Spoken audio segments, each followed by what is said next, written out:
Hello everyone, welcome to Keep Rising. आज का ये वीडियो बहुत ही इंटरेस्टिंग होने वाला है क्योंकि आज हम लोग पढ़ेंगे मनोविज्ञान। CDP का पहला क्लास मनोविज्ञान का है ये, इसको आज हम लोग पढ़ेंगे। तो मनोविज्ञान किस भाषा से आया है, सबसे पहले तो हम लोग ये जानेंगे।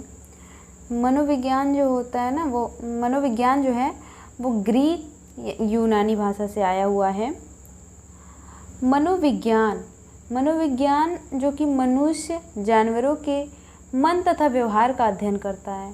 मनोविज्ञान जो है मनुष्य जानवर के मन के व्यवहार का अध्ययन करता है और इसके साथ ही साथ मानसिक प्रक्रियाओं का भी अध्ययन करता है।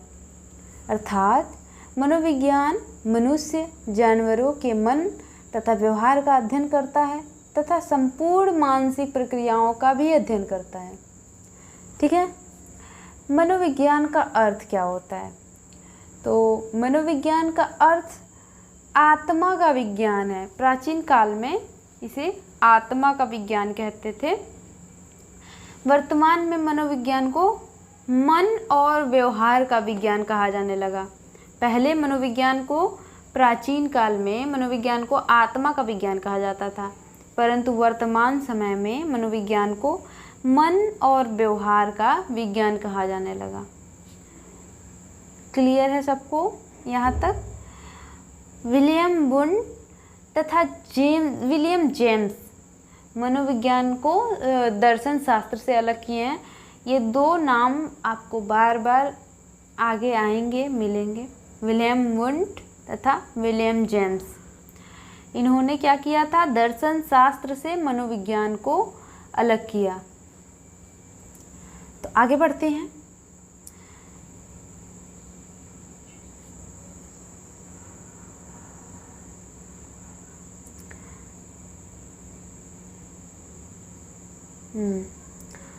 तो ये रहा सेकेंड पेज, मनोविज्ञान। मनोविज्ञान में कुछ और भी पॉइंट्स हैं, की पॉइंट्स जो मैंने यहाँ पे लिखा हुआ है। आप लोग इसको डाउनलोड भी कर सकते हैं, डिस्क्रिप्शन में टेलीग्राम का लिंक रहेगा, आप इसका PDF डाउनलोड कर सकते हैं। तो 16वीं सेंचुरी में बनाया गया, जिसको दो भागों में बांटा गया। मनोविज्ञान को 16वीं सेंचुरी में बनाया गया, जिसका दो भाग किया गया। कौन कौन सा वो भाग था? साइको प्लस लोगोस, जिसका अर्थ आत्मा का अध्ययन कहा जाता था। 17वीं में क्या हुआ? 17वीं में इसको मन का अध्ययन कहा जाने लगा। 19वीं सेंचुरी में चेतना का अध्ययन कहा जाने लगा और 20वीं में व्यवहार का अध्ययन कहा जाने लगा। जैसे कि मैंने अभी बताया, मनोविज्ञान वर्तमान समय में मनोविज्ञान को मन और व्यवहार का विज्ञान कहा जाता है। ठीक है। वुडवर्थ का कथन, जो कि बहुत ही प्रसिद्ध कथन है इनका, तो इन्होंने क्या कहा? First psychology lost its soul, then it's lost its mind, then conscious and now some sort of behaviour is left. तो सबसे पहले साइकोलॉजी ने क्या लॉस्ट किया? अपना सोल, आत्मा का। सबसे पहले आत्मा का अध्ययन कहा जाता था, फिर माइंड का अध्ययन, फिर चेतना का मतलब conscious, now some sort of behaviour is left. तो आगे है first psychology lab in India. तो सबसे पहला लैब जो था डॉक्टर NN सेनगुप्त ने कोलकाता में खोला था। ये हार्वर्ड से ग्रेजुएट किए थे, हार्वर्ड कॉलेज से, हार्वर्ड से ग्रेजुएट थे ये। आगे है मनोविज्ञान मनुष्य जानवरों के मन व्यवहार का अध्ययन तथा साथ में संपूर्ण मानसिक प्रक्रियाओं का अध्ययन करता है। तो देखिए यहाँ पे आया, ये आपके लिए है, आप इसको PDF डाउनलोड कर लीजिएगा। इसमें पॉइंट्स हैं। विलियम वुंड तथा विलियम जेम्स ने मनोविज्ञान को दर्शन शास्त्र से अलग किया। अब देखिए, ये रहे विलियम जेम्स हैं ये। तो इनके भी कुछ पॉइंट्स हैं। मनोविज्ञान की प्रथम पुस्तक विलियम जेम्स ने लिखी, जिसका नाम मनोविज्ञान के सिद्धांत हैं। अब सेकेंड पॉइंट है, विलियम जेम्स ने अमेरिका में पहली बार मनोविज्ञान की स्थापना की। अर्थात मनोविज्ञान की जो पहली पुस्तक है ना, विलियम जेम्स ने लिखी थी, जिसका नाम क्या था, मनोविज्ञान के सिद्धांत। और विलियम जेम्स ने अमेरिका में पहली बार मनोविज्ञान की स्थापना की। अमेरिका में स्थापना करने वाले मनोविज्ञान के सबसे पहले कौन मनोवैज्ञानिक थे, विलियम जेम्स। 1892 में विलियम जेम्स ने मनोविज्ञान को मानसिक प्रक्रियाओं के विज्ञान के रूप में परिभाषित किया। मतलब कि 1892 में विलियम जेम्स बोले कि मानसिक प्रक्रियाओं के विज्ञान के रूप में इसको परिभाषित किया जाए। विलियम जेम्स तथा विलियम लांगे ने संवेग, इमोशन के ऊपर अध्ययन किया। तो ये रहे विलियम वुंट। विलियम वुंट के बारे में जानते हैं, इन्होंने क्या किया।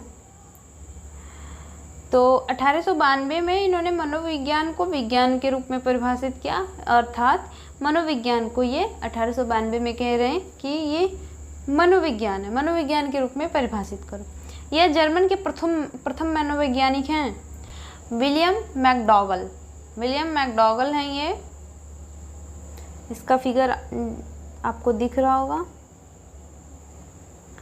1905 में इन्होंने मनोविज्ञान को व्यवहार के विज्ञान के रूप में परिभाषित किया। 1905 में इन्होंने मनोविज्ञान को विज्ञान के रूप में परिभाषित किया है। R.S. वुडवर्थ।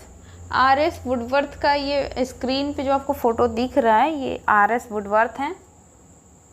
इन्होंने क्या किया, इन्होंने प्रश्नावली विधि के बारे में बताया। प्रश्नावली विधि क्या होती है, जिसमें प्रश्न पूछा जाता है और उत्तर की संभावना, या फिर प्रश्नोत्तर विधि कह लीजिए।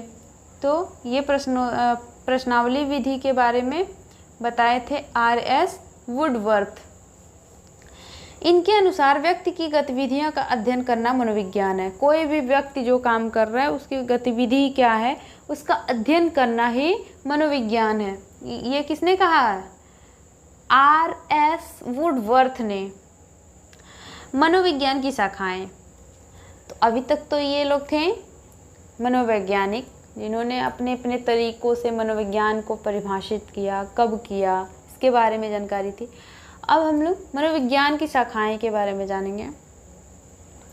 तो देखिए, मनोविज्ञान के अनेक शाखाएं, सब प्रत्येक मनोविज्ञान अपने हिसाब से, अपने सोच के, अपने मन का, अपने खुद का अध्ययन करके मनोविज्ञान को परिभाषित किए हैं। तो मनोविज्ञान की जो शाखाएं हैं, इसमें कई प्रकार की शाखाएं हैं, जिसमें से पहला सामाजिक मनोविज्ञान, असामान्य मनोविज्ञान, विकासात्मक मनोविज्ञान, व्यवहार मनोविज्ञान, नैदानिक मनोविज्ञान, व्यक्तित्व मनोविज्ञान, जीव या जैविक मनोविज्ञान, शिक्षा मनोविज्ञान। तो सामाजिक मनोविज्ञान या समाज में जो कार्य हो रहा है, गतिविधियां हो रही हैं, उसका विज्ञान मनोविज्ञान कहलाता है, सामाजिक मनोविज्ञान। विकासात्मक मनोविज्ञान, बालक का कैसे विकास हो रहा है, तो वो उसके अंतर्गत आता है। नैदानिक मनोविज्ञानिक क्या होता है, क्लिनिकल साइकोलॉजी, जो कि गर्भ से 18 वर्ष तक होता है। असामान्य मनोविज्ञान के बाद व्यवहार मनोविज्ञान, आगे व्यक्तित्व मनोविज्ञान, व्यक्तित्व का विकास जिसमें होता है। और व्यक्तित्व में क्या है, व्यक्ति के व्यक्तित्व के बारे में अध्ययन किया जाता है। तो उसकी गतिविधियों का अध्ययन किया, व्यक्तित्व की गतिविधियों, व्यक्तित्व का अध्ययन करना, व्यवहार का अध्ययन करना, व्यवहार मनोविज्ञान होता है। जीव या जैविक मनोविज्ञान, शिक्षा मनोविज्ञान। तो आज का एक छोटा सा वीडियो रहा CDP क्लास 1 मनोविज्ञान के ऊपर, जिसमें मनोवैज्ञानिकों के बारे में और कुछ शाखाओं के नाम। तो आप वीडियो को देखते रहिए मैं अब इस पे मनोविज्ञान के और भी क्लासेस मैं अपलोड करूँगी। Thank you guys. आप नए हैं तो सब्सक्राइब करिए, वीडियो को लाइक करिए। Thank you so much.